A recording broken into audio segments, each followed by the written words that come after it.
जम्मा हामी कहाँ 753वटा स्थानीय तह हुन्। गत वर्ष केही वक्तव्यतासहित गरेर हामीले 755 को अडिट गरेका थियौँ। अब त्यो हाम्रो समरीमा हेर्नुभयो भने यसचोटि चाहिँ 721वटा भनेको छ।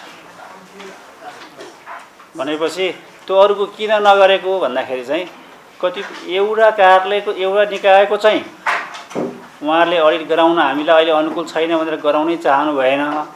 त्योभन्दा अन्य बाँकीको चाहिँ के हो भने यो जुन आन्दोलन भयो 23-24 को त्यो कार्यालय क्षति भएको छ, हामीसँग डकुमेन्ट दुरुस्त छैनन् भनेपछि ती स्थानीय तहहरूको हामीले गरेनौँ।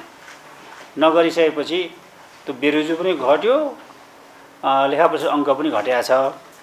तथापि अर्को विषय फेरि के हो भन्नुहुन्छ भने मैले अहिले यो तेस्रो प्रतिवेदन हो मेरो पहिलो प्रतिवेदनमा करिब 31 अरब रुपियाँ चाहिँ बेरोजगारी स्थानीय तहको र गत वर्ष 25 अरब थियो र अहिले 19 अरब छ। र बेरोजगारी पनि स्थानीय तहमा क्रमशः घट्ने क्रम चाहिँ देखिन्छ फेरि त्यो।